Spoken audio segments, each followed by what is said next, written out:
Parappana ಅಗ್ರಹಾರದಲ್ಲಿ ರಾಜಾತಿಥ್ಯದ effect. ಈಗ Parappana ಅಗ್ರಹಾರದಿಂದ D gang ದಿಕ್ಕಾಪಾಲಾಗಿದೆ. ಒಂದ್ ಕಡೆ ಬಳ್ಳಾರಿಗೆ ದರ್ಶನ್ ಅನ್ನ ಕರ್ಕೊಂಡು ಹೋಗ್ತಾ ಇದ್ರೆ, ಈ ಗ್ಯಾಂಗಿನ ಇನ್ನುಳಿದ ಆರೋಪಿಗಳನ್ನ ರಾಜ್ಯದ ಬೇರೆ ಬೇರೆ ಜೈಲಿಗೆ ಶಿಫ್ಟ್ ಮಾಡ್ತಾ ಇದ್ದಾರೆ.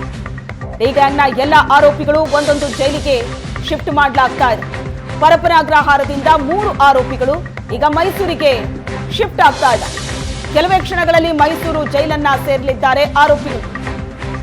ಪವನ್, ರಾಘವೇಂದ್ರ, ನಂದೀಶ್ ಈ ಮೂವರನ್ನ ಮೈಸೂರು ಜೈಲಿಗೆ ಶಿಫ್ಟ್ ಮಾಡಲಾಗ್ತಾ ಇದೆ.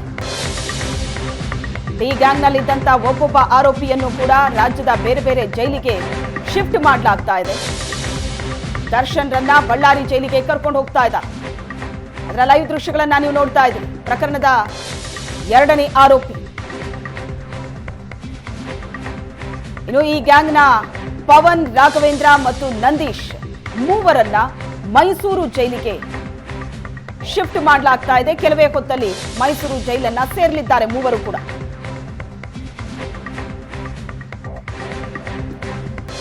ಈ ಬಗ್ಗೆ ಹೆಚ್ಚಿನ ಡೀಟೇಲ್ಸ್ ಅನ್ನ ಕೊಡ್ತಾರೆ ನಮ್ಮ ಪ್ರತಿನಿಧಿ ಮಧುಸೂದನ್ ಸಂಪರ್ಕದಲ್ಲಿದ್ದಾರೆ. ಮಧುಸೂದನ್, ಡಿ ಗ್ಯಾಂಗ್ ದಿಕ್ಕಾಪಾಲಾಗಿದೆ. ರಾಜ್ಯದ ಬೇರೆ ಬೇರೆ ಜೈಲುಗಳಿಗೆ ಶಿಫ್ಟ್ ಮಾಡ್ತಾ ಇದ್ದಾರೆ.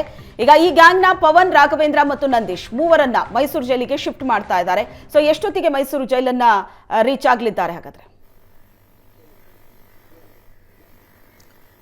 ಶ್ವೇತಾ, ಈಗಾಗಲೇ ಕೂಡ 4:15 ಮುಂಜಾನೆ 4:15 ಕೂಡ ಬೆಂಗಳೂರಿನ ಪರಪ್ಪನ ಅಗ್ರಹಾರವನ್ನ ಬಿಟ್ಟಿರ್ತಕ್ಕಂಥದ್ದು ಈ ಆರೋಪಿಗಳು ಕೂಡ ಬಹುಶಃ ಇನ್ನೊಂದು ಅರ್ಧ ಗಂಟೆ ಅಥವಾ ಮುಕ್ಕಾಲು ಗಂಟೆಗಳಲ್ಲಿ ಇಲ್ಲಿಗೆ ರೀಚ್ ಆಗುವಂತ ಸಾಧ್ಯತೆಗಳಿದೆ. ಏನು ರೇಣುಕಾ ಸ್ವಾಮಿಯ ಕೊಲೆ ಪ್ರಕರಣದಲ್ಲಿ ಬಂಧಿತರಾಗಿದ್ದಂತ ಆರೋಪಿಗಳೇನಿದ್ರು ಅವರು ಪರಪ್ಪನ ಅಗ್ರಹಾರದಲ್ಲಿ ಬಿಂದಾಸ್ ಲೈಫ್ ಅನ್ನ ನಡೆಸಿದ್ದು ಅದು ಪ್ರಪಂಚಕ್ಕೆ ಗೊತ್ತಾದ ಪರಿಣಾಮವೇ ಕೂಡ ಇವತ್ತಿನ ಈ ಒಂದು ಚಿತ್ರ ಏನಿದೆ, ಈ ಚಿತ್ರ ಅದರಲ್ಲಿ 3 ಆರೋಪಿಗಳನ್ನ ಮೈಸೂರು ಜೈಲಿಗೆ ಕರ್ಕೊಂಡ್ ಬರ್ತಾ ಇರ್ತಕ್ಕಂಥ ನಾನು ಮೈಸೂರು ಜೈಲಿನ ಮುಂದಿನ ದೃಶ್ಯಾವಳಿಗಳನ್ನು ಕೂಡ ನೀವು ಇಲ್ಲಿ ಗಮನಿಸಬಹುದು. ಇಲ್ಲೂ ಕೂಡ ಪೊಲೀಸರು ಎಲ್ಲಾ ರೀತಿಯ ಸಿದ್ಧತೆಗಳನ್ನು ಕೂಡ ಮಾಡ್ಕೊಂಡಿದ್ದಾರೆ. ಆರೋಪಿಗಳನ್ನ ಕರ್ತವ್ಯದ ಸಂದರ್ಭದಲ್ಲಿ ಅವ್ರನ್ನ ಜೈಲಿಗೆ ಅಡ್ಮಿಟ್ ಮಾಡ್ಕೊಳ್ಳುವಂತ ಪ್ರೊಸೀಜರ್ ಏನಿದೆ ಅದೆಲ್ಲವೂ ಕೂಡ ನಡೆಯುತ್ತೆ. ನಾವಿಲ್ಲಿ ಬಹಳ ಪ್ರಮುಖವಾಗಿ ಗಮನಿಸಬೇಕಾಗಿರ್ತಕ್ಕಂಥದ್ದು ಆ 3 ಆರೋಪಿಗಳೇನಿದ್ದಾರೆ, ಆರೋಪಿಗಳನ್ನ ಕರ್ಕೊಂಡು ಬಂದಾದ ನಂತರದಲ್ಲಿ ಮೊದಲಿಗೆ ಇಲ್ಲಿ ಅಡ್ಮಿಟ್ ಮಾಡ್ಕೊಳ್ಳುವಂತ ವಿಚಾರದಲ್ಲಿ ಅವರಿಗೆ ಹೊಸದಾದ ಒಂದು ಕೈದಿ ನಂಬರ್ ಸಿಗುತ್ತೆ ಅನ್ನೋದು ಕೂಡ ನಾವಿಲ್ಲಿ ಗಮನಿಸಬೇಕಾಗಿರ್ತಕ್ಕಂಥ ಅಂಶ. ಜೊತೆಗೆ ಅವರನ್ನ ಆರಂಭಿಕ ಹಂತದಲ್ಲಿ ಕ್ವಾರಂಟೈನ್ ಪೀರಿಯಡ್ ನಲ್ಲಿ ಸಪರೇಟ್ ಆಗಿ ಇಡುವಂತ ಕೆಲಸಗಳು ಕೂಡ ಆಗುತ್ತೆ.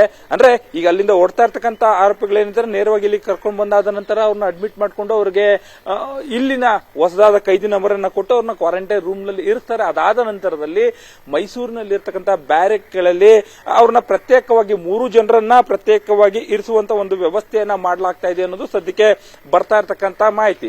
ಒಂದು, ಇಡೀ ಆರೋಪಿಗಳ ಪಟ್ಟಿಯಲ್ಲಿ ಇರ್ತಕ್ಕಂಥವ್ರು ಈಗ ದರ್ಶನ್ ಅವರು ಮೈಸೂರಿನವರೇ ಆಗಿರ್ತಕ್ಕಂಥವ್ರು, ಅಭಿಮಾನಿಗಳ ಸಂಖ್ಯೆ ಜಾಸ್ತಿ ಇರುತ್ತೆ. ಜೊತೆಗೆ ಆ ಪ್ರಕರಣದ ಆರೋಪಿ ನಾಗ ಇರ್ಬೋದು, ಅವರು ಕೂಡ ಮೈಸೂರಿನಲ್ಲೇ ಸಂಬಂಧವನ್ನ ಹೊಂದಿರತಕ್ಕಂಥವ್ರು. ಸದ್ಯಕ್ಕೆ ಅಂತದ್ದ ಯಾವುದೇ ಆರೋಪಿಗಳು ಕೂಡ ಇಲ್ಲಿಗೆ ಬರ್ತಾ ಇಲ್ಲ. ಈಗ ಸದ್ಯಕ್ಕೆ ಬರ್ತಾ ಇರ್ತಕ್ಕಂಥ ಆರೋಪಿಗಳೇನಿದ್ದಾರೆ ಅವರಲ್ಲೂ ಕೂಡ ಅಂದ್ರೆ ದರ್ಶನ್ ಅವರ ಜೊತೆಯಲ್ಲಿ ಇರ್ತಕ್ಕಂಥ ಕಾರಣಕ್ಕಾಗಿ ಅವರ ಅಭಿಮಾನಿಗಳು ಕೂಡ ಬರುವಂತ ಸಾಧ್ಯತೆಗಳು ಇರುತ್ತೆ.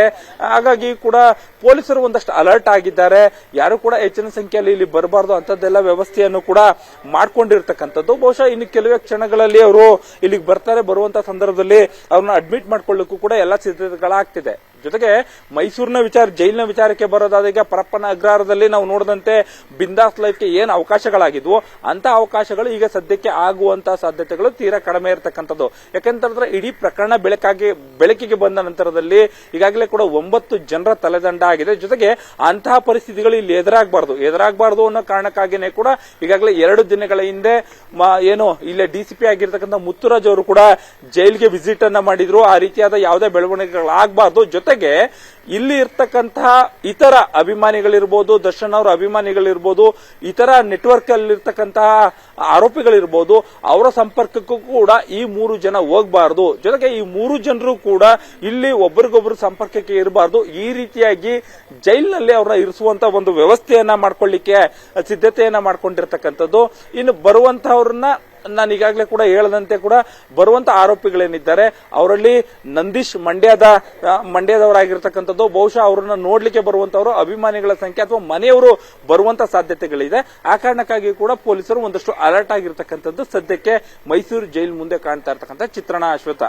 ಓಕೆ ಮಧುಸೂದನ್, ಈಗ ಜೈಲಿನ ಹೊರಗಡೆ ರೇಣುಕಾಸ್ವಾಮಿ ಹತ್ಯೆ ಪ್ರಕರಣದಲ್ಲಿ ಬಹಳ ಸುದ್ದಿ ಆದ್ರು. ಜೈಲಿಗೆ ಒಳಗಡೆ ಹೋದ ನಂತರವೂ ಕೂಡ ವಿವಿಐಪಿ ಟ್ರೀಟ್ಮೆಂಟ್ ವಿಷಯದಲ್ಲಿ ಬಹಳ ಜೋರಾಗಿ ಸುದ್ದಿ ಆಯ್ತು. ಎಷ್ಟರ ಮಟ್ಟಿಗೆ ಅಂದ್ರೆ ಇಡೀ ಗ್ಯಾಂಗ್ ದಿಕ್ಕಾಪಾಲಾಯ್ತು. ಈಗ ಪರಪ್ಪನ ಅಗ್ರಹಾರದಲ್ಲಿ ಆಗಿದ್ದು ಬೇರೆ ಯಾವ ಜೈಲ್ಗಳಲ್ಲೂ ಕೂಡ ಆಗಬಾರದು ಅನ್ನೋ ಕಾರಣಕ್ಕೆ ಬಹಳ ಸ್ಟ್ರಿಕ್ಟ್ ಆದಂತಹ ರೂಲ್ಗಳನ್ನ ಜಾರಿಗೆ ತಂದಿದ್ದಾರೆ. ಅಂದ್ರೆ ರೂಲ್ಗಳಿದೆ, ಬಟ್ ಅದನ್ನ ಬಹಳ ಸ್ಟ್ರಿಕ್ಟ್ ಮಾಡಿದ್ದಾರೆ. ಮೈಸೂರು ಜೈಲಿನ ಇನ್ಸೈಡ್ ಸ್ಟೋರಿ ಹೇಳೋದಾದ್ರೆ, ಹಾಗಾದ್ರೆ ಪವನ್, ರಾಘವೇಂದ್ರ, ನಂದೀಶ್ ಪಾಲಿಗೆ ಮೈಸೂರು ಜೈಲ್ ಬಹಳ ಸ್ಟ್ರಿಕ್ಟ್ ಆಗುತ್ತೆ. ಶ್ವೇತಾ, ಇದು ಒಂದ್ ರೀತಿಯಲ್ಲಿ ಯಾವ ರೀತಿಯಾಗಿ ಆಗುತ್ತೆ ಅಂದ್ರೆ ನಾವೀಗ ಆರಂಭದಲ್ಲಿ ಹೇಳ್ಬೋದು. ಯಾಕಂತ ಹೇಳಿದ್ರೆ ಇಡೀ ಪ್ರಕರಣ ಬೆಳಕಿಗೆ ಬಂದಿದೆ. ಅಂದ್ರೆ ಪರಪ್ಪನ ಅಗ್ರಹಾರದಲ್ಲಿ ಕೈದಿಗಳಿಗೆ ಸಿಕ್ಕಿರ್ತಕ್ಕಂತಹ ವಿಐಪಿ ಟ್ರೀಟ್ಮೆಂಟ್ ಅಥವಾ ಬಿಂದಾಸ್ ಲೈಫ್ ನ ನಡೆಸಲಿಕ್ಕೆ ಆಗಿರ್ತಕ್ಕಂಥದ್ದು ಬಹಳ ಮುಖ್ಯವಾಗಿ ಅವರ ಮೊಬೈಲ್ ಬಳಸಲಿಕ್ಕೆ ಅನುಕೂಲ ಆದಂತಹ ವಿಚಾರವೇ ಕೂಡ ದೊಡ್ಡದಾಗಿರ್ತಕ್ಕಂಥದ್ದು. ಒಂದು ಮೈಸೂರಿನ ಜೈಲು ವಿಚಾರಕ್ಕೆ ಬರೋದಾದ್ರೆ ಇದು ದುರಂತ ಅಂತ ಹೇಳ್ಬೋದು. ಯಾಕಂದ್ರೆ ನೀವೀಗಾಗಲೇ ಕೂಡ ಸುದ್ದಿಯಲ್ಲಿ ಹೇಳಿದ್ವಿ, ಮೈಸೂರು ಜೈಲಿನಲ್ಲಿರ್ತಕ್ಕಂತಹ ಮೊಬೈಲ್ ಜಾಮರ್ ಏನಿದೆ, ಆ ಮೊಬೈಲ್ ಜಾಮರ್ ಕೆಲಸ ಮಾಡೇ 2 ವರ್ಷ ಆಗಿದೆ ಅಂತೇಳಿ. 5G ಜಮಾನದಲ್ಲಿರ್ತಕ್ಕಂಥ ಈ ಜಗತ್ನಲ್ಲಿ ಮೈಸೂರು ಜೈಲಿನಲ್ಲಿರ್ತಕ್ಕಂಥ ಮೊಬೈಲ್ ಜಾಮರ್ ಏನಿದೆ ಅದು 2G 3Gಯ ಜಮಾನದಿರ್ತಕ್ಕಂಥದ್ದು. ಬಹುಶಃ ಅದು ವರ್ಕ್ ಮಾಡೋದಿಲ್ಲ ಅನ್ನೋದನ್ನ ಇಲ್ಲಿನ ಅಧಿಕಾರಿಗಳು, ಸಿಬ್ಬಂದಿಗಳೇ ಹೇಳಿದ್ದಾರೆ. ಬಹುಶಃ ಅಂತದ್ದೇನಾದ್ರೂ ಇಲ್ಲಿ ಸಾಧ್ಯತೆಗಳಿರುತ್ತಾ ಮೊಬೈಲ್ ಬಳಸಲಿಕ್ಕೆ ಅನ್ನೋದು ಒಂದು. ಆದ್ರೆ ಇಡೀ ಪ್ರಕರಣದಲ್ಲಿ ಏನು, ಈಗ ನಾವು ನಂದೀಶ್ ಇರ್ಬೋದು, ಜೊತೆಗೆ ಪವನ್ ಇರ್ಬೋದು, ಮತ್ತೆ ರಾಘವೇಂದ್ರ ಇರ್ಬೋದು, ಇವ್ರುಗಳ ಆರೋಪಿಗಳೇನಿದ್ದಾರೆ, ಇವ್ರುಗಳಲ್ಲಿ ಯಾರು ಸಂಪರ್ಕವನ್ನ ಮಾಡ್ತಾರೆ ಏನು ಅನ್ನೋದು ಹೆಚ್ಚಿಗೆ ಅಂದ್ರೆ ಈ ಪ್ರಕರಣದಲ್ಲಿ ಹೆಚ್ಚು ಮುಖ್ಯ ಅಂತ ಅನ್ಕೊಳ್ಳದೆ ಇದ್ರೂ ಕೂಡ ಅವರು ದರ್ಶನ್ ಅವ್ರ ಜೊತೆ ಸಂಪರ್ಕ ಮಾಡ್ಲಿಕ್ಕೆ, ಯಾಕಂದ್ರೆ ಇಡೀ ಕೇಸ್ನಲ್ಲಿ ಮುಂದೆ ಆಗುವಂತ ವಿಚಾರಣೆಗಳು ಅವ್ರು ಏನೇನೆಲ್ಲ ವಿಚಾರಗಳನ್ನ ಹೇಳ್ಬೇಕು, ಇವುಗಳನ್ನ ಸಂಪರ್ಕ ಮಾಡ್ಕೊಳ್ಳಕ್ಕೆ ಅನುಕೂಲ ಆಗುತ್ತಾ ಅನ್ನೋದನ್ನ ಅಷ್ಟೇ ನೋಡ್ಬೇಕು. ಆದ್ರೆ ಈಗೇನ್ ಆಗಿರ್ತಕ್ಕಂಥ ಇನ್ಸಿಡೆಂಟ್ ಇದೆ, ಇನ್ಸಿಡೆಂಟ್ ಇಂದ ಎಲ್ಲಾ ಅಧಿಕಾರಿಗಳು ಕೂಡ ಎಚ್ಚೆತ್ಕೊಂಡಿರ್ತಕ್ಕಂಥದ್ದು. ಬರ್ತಕ್ಕಂತಹ ಆರೋಪಿಗಳೇನಿದ್ದಾರೆ ಅವರು ಇನ್ನೊಬ್ರು ಸಂಪರ್ಕವನ್ನ ಬೆಳೆಸಬಾರದು. ಜೊತೆಗೆ ಅವ್ರಿಗೆ ಈಗ ಟೆಕ್ನಿಕಲ್ ಎವಿಡೆನ್ಸ್ ಆಗಿ ಉಳ್ಕೊಳ್ಳುವಂತ ಈ ಒಂದು ಡಿಜಿಟಲ್ ಯಂತ್ರಗಳೇನಿವೆ, ಅಂದ್ರೆ ಮೊಬೈಲ್ ಇರ್ಬೋದು, ಜೊತೆಗೆ ಅವರು ಫೋನ್ ಬಳಕೆ ಮಾಡೋದಕ್ಕೆ, ಇಂಥದಕ್ಕೆ ಯಾವುದು ಕೂಡ ಅವಕಾಶ ಆಗದಿರೋ ರೀತಿಯಲ್ಲಿ ನೋಡ್ಕೊಳ್ಳಿಕ್ಕೆ ಎಲ್ಲ ಕಟ್ಟುನಿಟ್ಟಿನ ಕ್ರಮಗಳನ್ನ ತಗೊಂಡಿದ್ದಾರೆ. ಈಗಾಗಲೇ ಕೂಡ ಜೈಲರ್ ಕೂಡ ಹೇಳ್ತಾ ಇರುವಂತದ್ದು, ಬರುವಂತ ಆರೋಪಿಗಳೇನಿದ್ದಾರೆ ಅವರೇ ಮೂವರು ಒಟ್ಟಿಗೆ ಒಂದು ಕಡೆ ಇರಬಾರ್ದು ಅಂತ. ಯಾಕಂದ್ರೆ ಮೈಸೂರು ಜೈಲಿನಲ್ಲಿ, ಈ ಜೈಲಿನಲ್ಲಿ ಒಟ್ಟು 850 ಜನ ವಿಚಾರಣಾ ದಿನ ಮತ್ತೆ ಸಜೆ ಆಗಿರ್ತಕ್ಕಂಥ ಕೈದಿಗಳಿದ್ದಾರೆ. ಒಟ್ಟು 40 ಬ್ಯಾರಿಕ್ಗಳಿವೆ. 40 ಬ್ಯಾರಿಕ್ಗಳಲ್ಲಿ 35 ಬ್ಯಾರಿಕ್ಗಳಲ್ಲಿ ಪುರುಷ ಕೈದಿಗಳನ್ನ ಇರಿಸಿರ್ತಾರೆ, ಇನ್ನು 5 ಬ್ಯಾರಿಕ್ಗಳಲ್ಲಿ ಮಹಿಳಾ ಕೈದಿಗಳು ಕೂಡ ಇರ್ತಕ್ಕಂಥದ್ದು. ಇಂತಹ ಸಂದರ್ಭಗಳಲ್ಲಿ ಬರ್ತಕ್ಕಂಥ ಈಗ 3 ಆರೋಪಿಗಳೇನಿರ್ತಾರೆ, ಮೊದಲಿಗೆ ಆರಂಭದಲ್ಲಿ ಯಾರೇ ಬಂದ್ರು ಕೂಡ ಈ ಆರಂಭದಲ್ಲಿ ಬರುವಂತಹ ಆರೋಪಿಗಳು ಅವರನ್ನ ಕ್ವಾರಂಟೈನ್ ಪೀರಿಯಡ್ ಅಂತ ಇದೇ ಇರುತ್ತೆ, ಅವರನ್ನ ಸಪರೇಟ್ ಸೆಲ್ ನಲ್ಲಿ ಕ್ವಾರಂಟೈನ್ ನಲ್ಲಿ ಇಟ್ಟಿರ್ತಾರೆ. ಅದು ಬಹುಶಃ 5 ದಿನಗಳಿಂದ 10 ದಿನಗಳ ಕಾಲವರೆಗೂ ಕೂಡ ಇರುತ್ತೆ. ಅದಾದ ನಂತರದಲ್ಲಿ ಅವ್ರನ್ನ ಸೆಲ್ಗಳಿಗೆ ಬಿಡುವಂತ ಕೆಲಸಗಳಾಗತ್ತೆ. ಸೆಲ್ಗಳಿಗೆ ಅವ್ರನ್ನ ಸೇರಿಸುವಂತಹ ಸಂದರ್ಭದಲ್ಲೂ ಕೂಡ ಒಟ್ಟಿಗೆ ಸೇರಿಸುವಂತ ಸಾಧ್ಯತೆಗಳು ಈ ಸಂದರ್ಭದಲ್ಲಿ ತೀರಾ ಕಡಿಮೆ ಇರತಕ್ಕಂಥದ್ದು. ಯಾಕಂತ ಹೇಳಿದ್ರೆ ಅಲ್ಲಿ ಈ ರೀತಿಯಾಗಿ ಆರೋಪಿಗಳು ಒಟ್ಟೊಟ್ಟಿಗೆ ಇರಲಿಕ್ಕೆ ಅವಕಾಶವನ್ನ ಕೊಟ್ಟಂತದ್ದು, ಜೊತೆಗೆ ಆರೋಪಿಗಳಿಗೆ ಬಿಂದಾಸ್ ಲೈಫ್ಗೆ ಅವಕಾಶವನ್ನ ಮಾಡಿಕೊಟ್ಟಿದ್ದು. ಈ ಕಾರಣಕ್ಕಾಗಿಯೇ ಕೂಡ ಜೈಲು ಅಧಿಕಾರಿಗಳ, ಸಿಬ್ಬಂದಿಗಳ ತಲೆದಂಡ ಆಗಿರ್ತಕ್ಕಂಥದ್ದು. ಇಂತಹದ್ದೇ ಇರುಸು ಮುರುಸನ್ನ ಈಗ ಸರ್ಕಾರ ಆಗ್ಬೋದು ಮತ್ತೆ ಜೈಲು ಅಧಿಕಾರಿಗಳು ತಪ್ಪಿಸ್ಕೊಳ್ಬೇಕಾಗತ್ತೆ. ಇಂತಹ ವಿಚಾರಗಳು ಮರುಕಳಿಸಿದ್ರೆ ಖಂಡಿತವಾಗ್ಲೂ ಕೂಡ ಇಲ್ಲಿರ್ತಕ್ಕಂಥ ಸಿಬ್ಬಂದಿಗಳಿಗೂ ಅಧಿಕಾರಿಗಳಿಗೂ ಅದು ತೊಡಕಾಗುತ್ತೆ. ಹಾಗಾಗಿ ಅಂತಹ ಪ್ರಸಂಗಗಳು ಮತ್ತೆ ಬರಬಾರದು ಅನ್ನೋ ಕಾರಣಕ್ಕಾಗಿ ಕೂಡ ಎಲ್ಲಾ ಜೈಲ್ಗಳಲ್ಲೂ ಕೂಡ ಅಧಿಕಾರಿಗಳು, ಸಿಬ್ಬಂದಿಗಳು ಒಂದು ಮುನ್ನೆಚ್ಚರಿಕೆಯನ್ನು ವಹಿಸುವಂತದ್ದು. ಅಂತಹ ಕೆಲಸ ಈಗ ಮೈಸೂರು ಜೈಲಿನಲ್ಲೂ ಕೂಡ ಆಗಿದೆ ಅನ್ನೋದನ್ನ ಕೂಡ ನಾವು ಇಲ್ಲಿ ಹೇಳ್ಬೋದು. ಈಗಾಗಲೇ ಕೂಡ ಹೇಳಿರೋ ರೀತಿಯಲ್ಲಿ ಇರ್ತಕ್ಕಂತಹ ಬ್ಯಾರಿಕ್ಗಳೇನಿವೆ, ಬರುವಂತಹ ಆರೋಪಿಗಳನ್ನ ಹೊಸದಾಗಿ ಮೈಸೂರು ಜೈಲಿನಲ್ಲೂ ಕೂಡ ಹೊಸದಾಗಿ ಅವರಿಗೆ ಒಂದು ಕೈದಿ ನಂಬರ್ ಅನ್ನ ಕೊಡ್ತಾರೆ. ಕೊಟ್ಟಾದ ನಂತರದಲ್ಲಿ ಅವ್ರನ್ನ ಪ್ರತ್ಯೇಕ ಬ್ಯಾರಿಕ್ಗಳಲ್ಲಿ, ಅಂದ್ರೆ ಒಬ್ಬರಿಗೆ ಒಬ್ಬರಿಗೆ ಸಂಪರ್ಕ ಇಲ್ಲದ ರೀತಿಯಲ್ಲಿ, ಪ್ರಕರಣದಲ್ಲಿ ಇರ್ತಕ್ಕಂಥ ಆರೋಪಿಗಳು ಒಬ್ಬರಿಗೆ ಒಬ್ಬರು ಸಂಪರ್ಕಕ್ಕೆ ಬರದ ರೀತಿಯಲ್ಲಿ ಪ್ರತ್ಯೇಕ ಬ್ಯಾರಿಕ್ನಲ್ಲಿ ಇರಿಸುವಂತಹ ಕೆಲಸವನ್ನ ಸದ್ಯಕ್ಕೆ ಮಾಡ್ತಾರೆ ಅಂತೇಳಿ ನಮಗೆ ತಿಳಿದು ಬರ್ತಾ ಇದೆ. Shweta. Yes, thank you Madhusudan, ನಿಮ್ಮೆಲ್ಲ ಡೀಟೇಲ್ಸ್ಗೆ.